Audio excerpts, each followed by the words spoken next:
muy buena participación de nuestra audiencia durante el curso de la entrevista anterior, porque claro, procuramos manejarlo desde el punto de vista eminentemente técnico, de la técnica jurídica. A mí me quedó totalmente claro, contertulio, lo que dice la legislación. Me queda claro que la policía no conoce lo que dice la legislación y los ecuatorianos no conocemos y no tenemos claridad, y a veces hablamos solamente desde el desconocimiento y la ignorancia. Hay que informarse y, por cierto, hay que también demandar que nuestros políticos no manejen esto que bien citaba el contertulio, se denomina el populismo penal. Tratemos con un poco más de seriedad, responsabilidad, este tema asociado justamente a un hecho lamentable que nos duele muchísimo. Luis Fernando Molina nos había escrito y había señalado el reglamento de la Policía Nacional sobre el uso progresivo de la fuerza, nos compartió esto. Dice el doctor Molina, faculta a la policía el uso letal de la fuerza en los casos en los que esté en riesgo la vida del policía o de un ciudadano, mismo que consiste en neutralizar a quien se resiste. El principio del uso progresivo de la fuerza ampara a la Policía Nacional en su labor, nos decía el doctor Luis Fernando Molina. Por acá también la doctora Karen Aro, la colega periodista Karen Aro. Karencita ya está de nuevo en el servicio activo, ¿no, contertulio? Sí. Decía, estoy de acuerdo que el policía debió haber hecho uso de su arma, pero ¿qué sucede luego? ¿Cuál es el protocolo? Va detenido a una audiencia de flagrancia, se abre una investigación previa y le dan en el mejor de los casos medidas cautelares al policía. Es decir, tiene 30 días para presentar sus descargos. Mientras eso sucede, está fuera de las filas. Este tema debe convocar un gran debate, insisto, gran debate nacional sobre este tema. Saludos también para el flamante abogado Fabricio Andrés Vera, que está escuchando la entrevista, y que por cierto, una de las docentes del Enano en la Católica fue justamente la doctora Paulina Araujo. Bueno, el otro tema que evidentemente nos duele y nos ha dolido mucho, lo abordamos acá jueves y viernes pasados, tiene que ver con esta brutal agresión que terminó con una violación, una salvaje violación contra una mujer acá en Quito, nombre protegido Marta. Sobre eso se ha activado la sociedad, se han organizado movilizaciones, el día de hoy habrá movilizaciones, pero vamos a los temas de fondo asociados justamente a este otro episodio que también nos duele y nos debe doler como sociedad. María Dolores Viño visita nuestra mesa de trabajo, especialista en derechos humanos. Hola doctora, bienvenida, buenos días. Doctora. Muchísimas gracias, buenos días Fabricio y Alexis y a todos quienes nos acompañan la mañana de hoy. Bueno, ¿cuál es su valoración justamente sobre el caso de Marta? Bueno, obviamente, primeramente compartir el dolor y la indignación que creo yo que sentimos en este momento todos los ecuatorianos. Y luego creo también que el caso de Marta es ilustrativo y emblemático de la existencia de una cultura machista grave y rampante en nuestra sociedad, ¿no? No son casos aislados, como se ha dicho o se ha tratado de hacer creer en el marco de los debates alrededor de la despenalización del aborto, sino que el caso de Marta, por los elementos que tiene, dan cuenta que la posibilidad de las mujeres de sufrir una agresión sexual es súper alta, ¿no es cierto? Ya no es como se suele decir, ¿no es cierto?, que la solución sería entonces que no salgan de las casas, que de todas maneras jamás podría ser una solución. Claro, que la mujer tiene la culpa, que la mujer provocó, que qué hacía ahí, etcétera, etcétera, etcétera, la típica. Y conversamos con algunos colegas y decíamos, bueno, entonces la solución parecería ser que las mujeres nos quedemos guardadas en la casa como si viviéramos en un estado, ¿no es cierto?, de islamismo extremo, claro, por ejemplo. regido por los talibanes. Exactamente, pero lo grave de esto es que ni siquiera esa sería una solución, porque como ustedes saben, gran cantidad de los abusos sexuales, especialmente contra la familia, niños y adolescentes, son precisamente perpetrados por miembros de su núcleo familiar cercano. Entonces, de hecho, estos dos últimos casos, doctora, nos dan muestra de eso, ¿no? Marta estaba con dos conocidos y un tercer amigo de estos sujetos. Aparentemente lo de Diana es el novio el que la asesina. Entonces, ¿de qué hablamos, no? O sea, están tan inseguras, expuestas en la calle como dentro de su casa. Por supuesto, y creo yo que siendo mujer la reflexión que hemos hecho mucho es que realmente no hay un espacio seguro y lo que significa para nosotros vivir con miedo. Si yo tomo un Uber para venir acá a la radio, pues desconfío, no sé si me va a tocar una persona buena o una persona mala. Si salgo en la noche de dar clases de la universidad y llego al parqueadero con miedo, y del parqueadero a mi casa en el auto también llego con miedo. Entonces un poco entender lo que es para nosotros mujeres de cualquier edad, de cualquier estrato social, vivir con miedo y saber que nuestra vida no depende realmente de nosotros y de nuestras decisiones, sino un poco del contexto en donde nos encontramos y un poco también de la mala suerte, ¿no es cierto? ¿Cómo les hacemos entender a los que se burlan del feminismo, a los que se burlan y les dicen que son exageradas por lo que ustedes, ay, miedo de la oficina a la casa, que no sé qué? ¿Cómo les hacemos entender que la realidad es distinta? Que el año pasado hubo 85 mujeres asesinadas por femicidio. Exactamente, yo creo que es una cuestión de educarse y de informarse sobre todo. Creo que todo debate, especialmente un debate alrededor de derecho o derechos humanos, exige que la ciudadanía tenga un mínimo de conocimiento, ¿no es cierto? Ustedes habrán visto desafortunadamente en redes sociales lo que sucede es que hay comentarios que no están fundamentados, que no están basados en evidencia real, ¿no es cierto? Y esto diluye el debate, por un lado. Yo creo que hay cierto sector de la población que critica el feminismo, a quien se le podría convencer, primero explicándole desde una perspectiva técnica, jurídica, en qué consiste el feminismo, en qué consiste la lucha por los derechos de las mujeres. Pero también, por otro lado, desafortunadamente hay que decirlo, hay un sector de la población que simplemente se niega a entender, se niega a aceptar, se niega a entender, porque pertenecen y están cómodos en una cultura patriarcal que de algún modo les es beneficioso, ¿no es cierto? Estar en una situación de privilegio y de poder, así sea fáctico, frente a otros miembros de la sociedad, es conveniente para algunos. La mujer siempre va a estar, digamos, sometida en esa relación de poder. ¿Por qué la mujer es objeto de violencia de género, doctora? Es un tema estructural y es un tema histórico, ¿no es cierto? Las mujeres, a lo largo de la historia hemos sido discriminadas, hemos sido abusadas, un poco por los patrones anteriores, ¿no es cierto?, que se están empezando a superar. Pero es un proceso de carácter progresivo, ¿no es cierto?, donde poco a poco se van superando taras, estereotipos, costumbres, usos inclusive, que tenían que ver con el rol de la mujer en la sociedad, que usualmente estaba asignado el rol de la mujer en la sociedad a lo doméstico, al cuidado de la casa, al cuidado de los niños, ¿no es cierto? Entonces, poco a poco este paradigma de la mujer como un sujeto desde o exclusivamente propio del ámbito privado empieza a superarse poco a poco, ¿no es cierto? Las mujeres empezamos a adquirir hace ya varias décadas el derecho a trabajar, el derecho a sufragar, ¿no es cierto? Y son pequeñas luchas que se van ganando. Pero bueno, ni tan pequeñas, grandes luchas que han ido ganando a lo largo del tiempo. Pasitos, ¿no es cierto? Poco a poco que nos han llevado. Pero tenemos un segmento de la sociedad en su conjunto que no acepta este tipo de, digamos, avances dentro de las lógicas de la participación de la mujer. Por supuesto, porque toda cuestión de lucha por la reivindicación de derechos supone quitarle o privarle a un grupo tradicional e injustificadamente privilegiado de su privilegio y de su poder.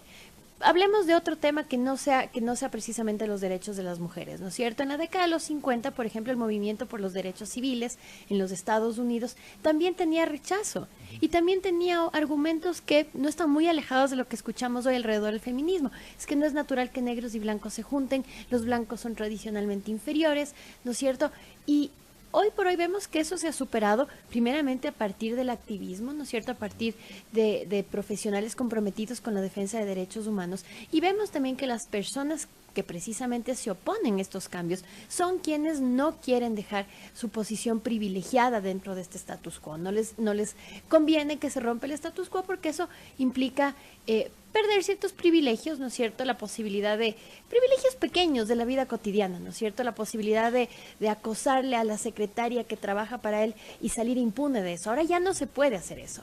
Antes era incluso normalizado, ¿no es cierto? La persona que sufría ese acoso no podía denunciar porque ni siquiera ella misma estaba clara de que sufría una situación de acoso.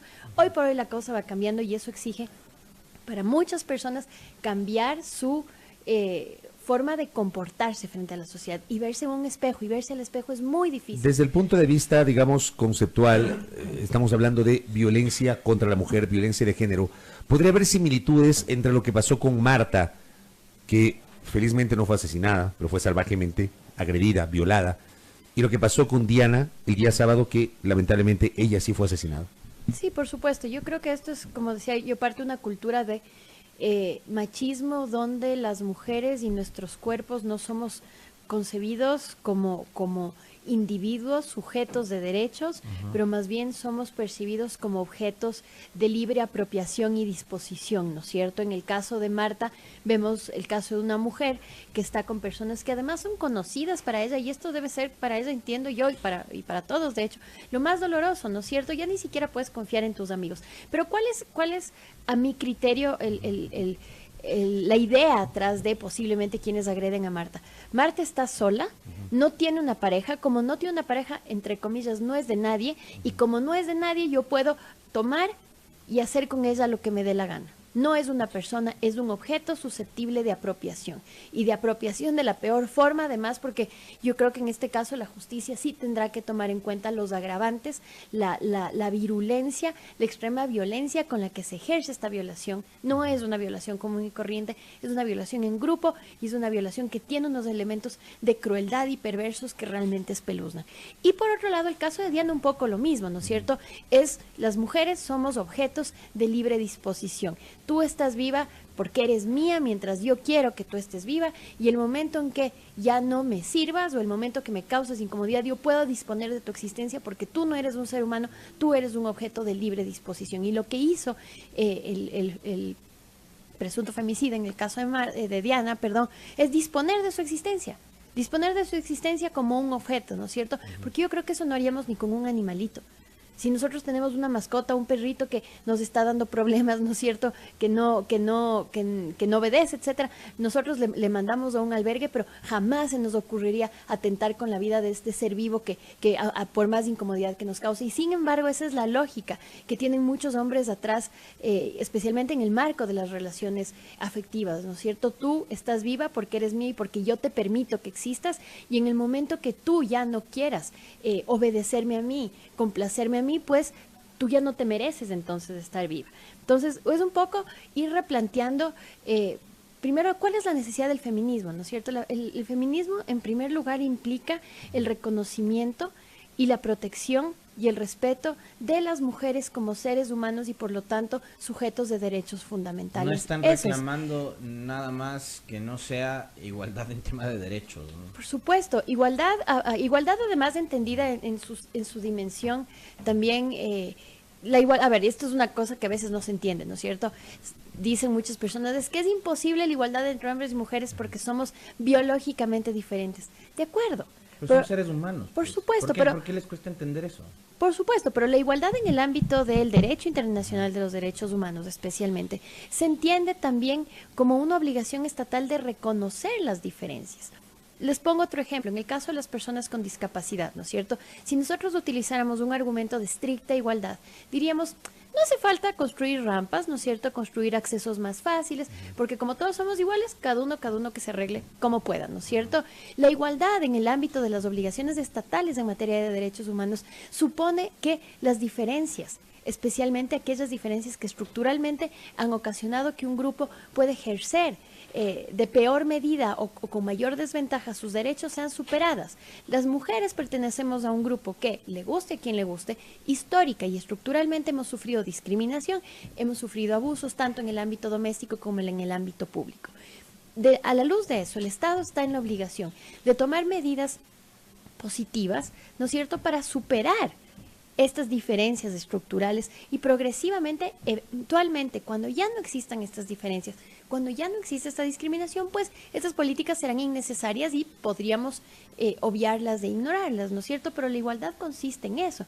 Y hoy por hoy creo yo que estos casos son un ejemplo desafortunado, porque qué pena tener que valernos de estos casos y de estas tragedias para ilustrar lo que hemos venido diciendo desde hace años. Es que de lo contrario la sociedad no reacciona. Sí, y es triste. No tiene claro cómo es la cosa. Y hubo un colega de ustedes, periodista de un medio de comunicación digital, que en redes sociales decía, yo siempre me he burlado del feminismo, pero ahorita que veo lo de Marta ya no me burlo. Es realmente preocupante que se necesite un delito. Me avergüenza.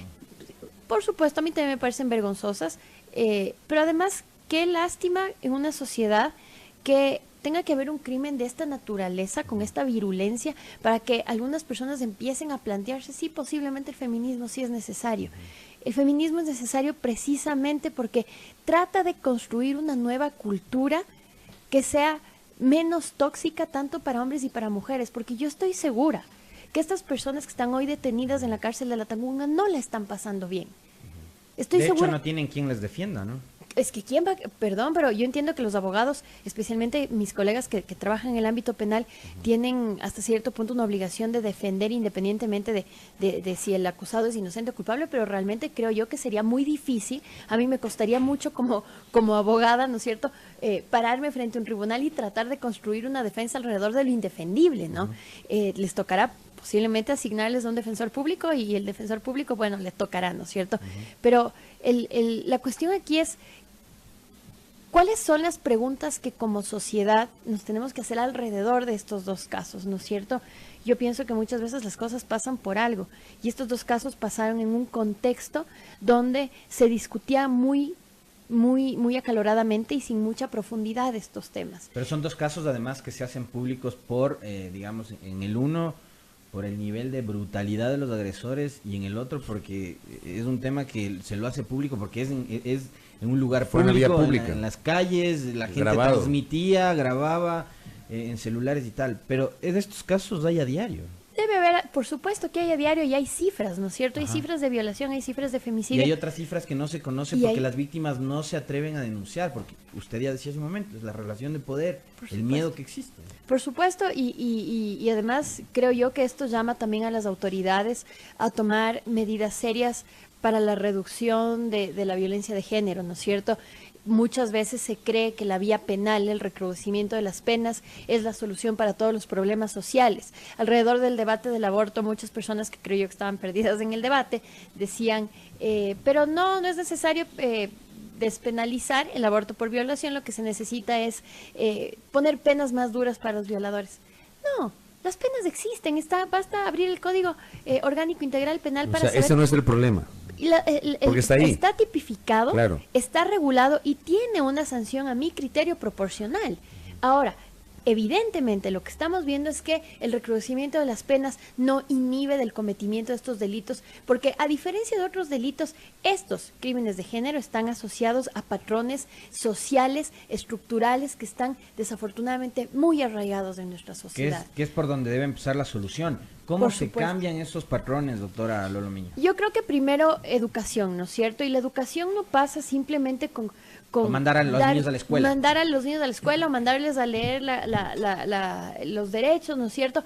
Esto es parte de un trabajo de conciencia permanente, ¿no es cierto? Y también a partir del ejemplo de los funcionarios públicos. Tiene que haber primeramente, creo yo, programas orientados a la sensibilización, no solo capacitación, pero sensibilización también de la ciudadanía, propagandas, ¿no es cierto?, spots publicitarios, conversatorios, ¿no es cierto?, espacios donde podamos debatir esto. Luego, también en el caso, por ejemplo, de las personas que son perpetradores de violencia de género. Hablaba hace algunas semanas con unas juezas de las unidades para la violencia de género, para aplicar pues la ley de violencia de género, y ellas decían, realmente la ley empieza a quedarse corta porque nosotros tenemos personas que vienen todas las semanas.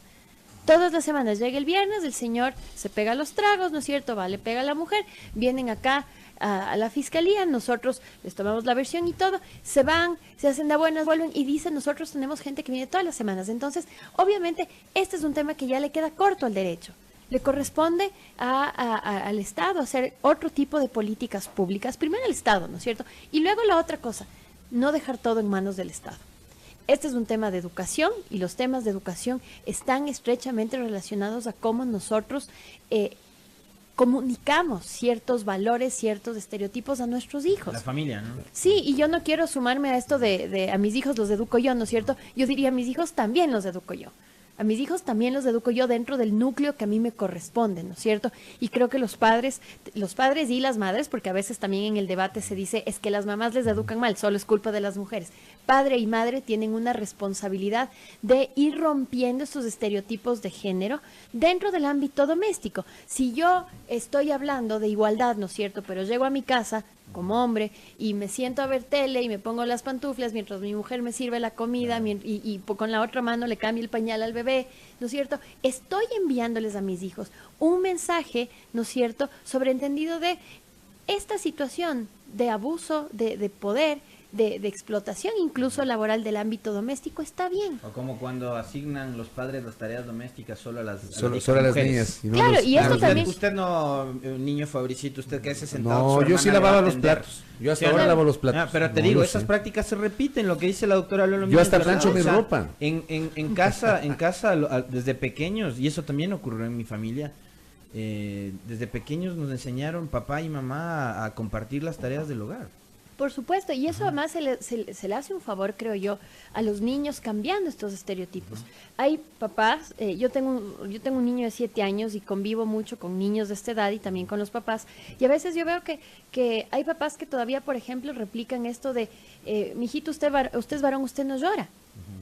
Y empiezan a construirle este imaginario al niño de que ser varón implica no tener sentimientos, de que la violencia está asociada con el ser varón.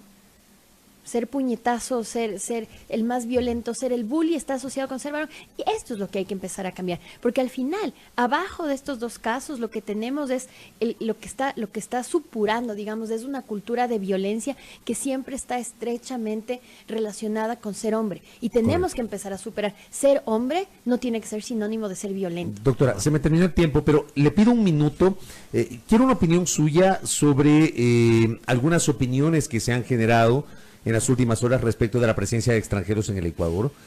Hay gente que pide el retorno del pasado judicial, por ejemplo. Las decisiones últimas ya del gobierno, sí. ¿no? Lo que ha anunciado el vicepresidente. El vicepresidente, que ya lo vamos a dar lectura, pero entre otras cosas... El pedido del pasado judicial apostillado.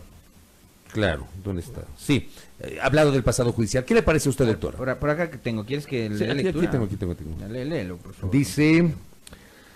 Los controles se fortalecerán a través de un registro sí, que nos permita conocer con mayor precisión la situación de quienes se encuentran en el territorio nacional, sanciones a quienes se aprovechan de la difícil situación de migrantes que por alimentar a sus familias son víctimas de empleadores inescrupulosos, o sea, también me imagino vigilancia en el tema laboral. Hemos agotado todos los esfuerzos, pero Venezuela se niega a entregar bases de datos que nos permitan verificar la información de quienes llegan al país. Desde hoy, y en vista de que el gobierno venezolano separó a su país de la comunidad andina, se requerirá para todos sus nacionales la presentación del pasado judicial apostillado. Finalmente, este crimen horrendo es un acto de violencia contra las mujeres y quiero insistir en que la violencia machista no tiene nacionalidad, dijo en su mensaje el vicepresidente. ¿Qué le parece a usted? Con eso cierro. El mensaje del vicepresidente a mí me parece que es una forma bastante limitada de tratar un poco de apagar el incendio que genera el mensaje de Lenin anterior, ¿no es cierto?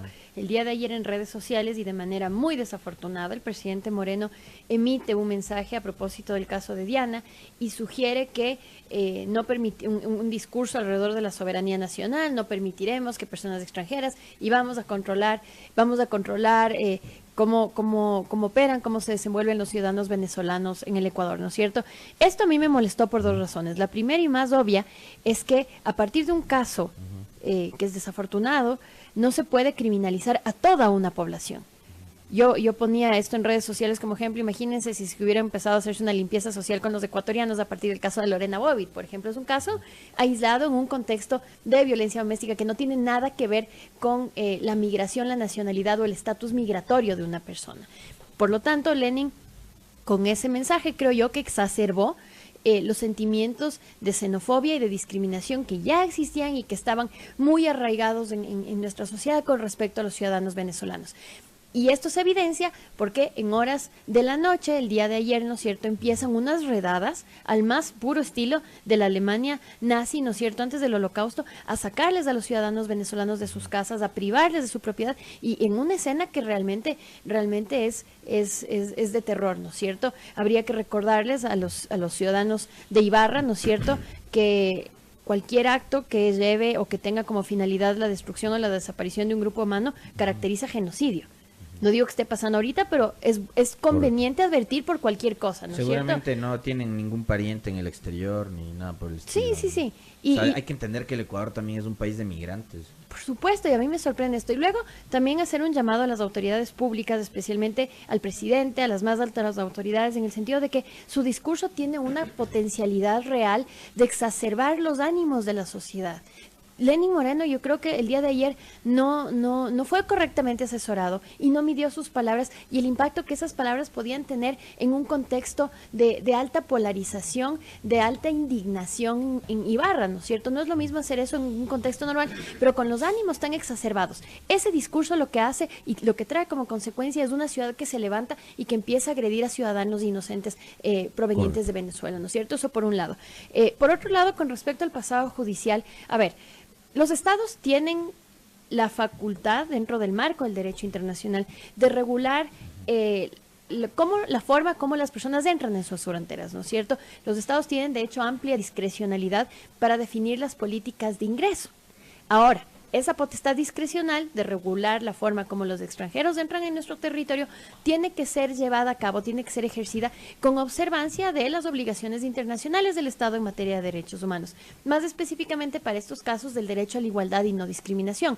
Tú puedes poner como Estado el requerimiento del pasado judicial para todos, ¿no es cierto? Pero cuando ese requerimiento está dirigido a una población en especial, por su nacionalidad, estamos, creo yo, cayendo ante una situación discriminatoria, una violación del derecho a la igualdad y no discriminación. Que está garantizado en la Constitución. Que está garantizado en la Constitución y en los instrumentos internacionales de derechos humanos y que además está dirigida, de alguna manera, supone una criminalización a un grupo humano a partir de una cuestión que les es insuperable como su nacionalidad, ¿no es cierto? Los ciudadanos venezolanos que vienen no tienen la culpa de ser venezolanos, correcto, ni puede asumir uno la culpa de otro. Y solo para por concluir, favor, una reflexión más, mi querido Fabricio, hay un tema adicional con esto y es el tema de que las personas que están viniendo hoy por hoy de Venezuela, muchas de ellas son ciudadanos que necesitan protección internacional. Es Vienen decir, huyendo de unas condiciones terribles de su país, sin trabajo, dejando a su familia, vendiendo sus cosas probablemente sin dinero,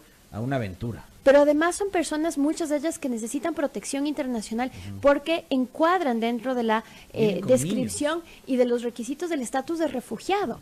Entonces, cuando a una persona que está huyendo de su país por temores graves de que su vida, su libertad y su integridad corre riesgo, se le pone un requisito como un pasado judicial encima apostillado, lo que estamos haciendo de facto es evitando que ellos se acojan a la protección internacional que el Estado le debe dar de nuevo a la luz de las obligaciones internacionales que ha adquirido. Correcto. Doctora, gracias por el tiempo. Muy amable, doctora. Muchísimas gracias a ustedes. Muy valioso este diálogo con María Dolores Miño, especialista en derechos humanos aquí en A Primera Hora. 7 de la mañana, 39 minutos.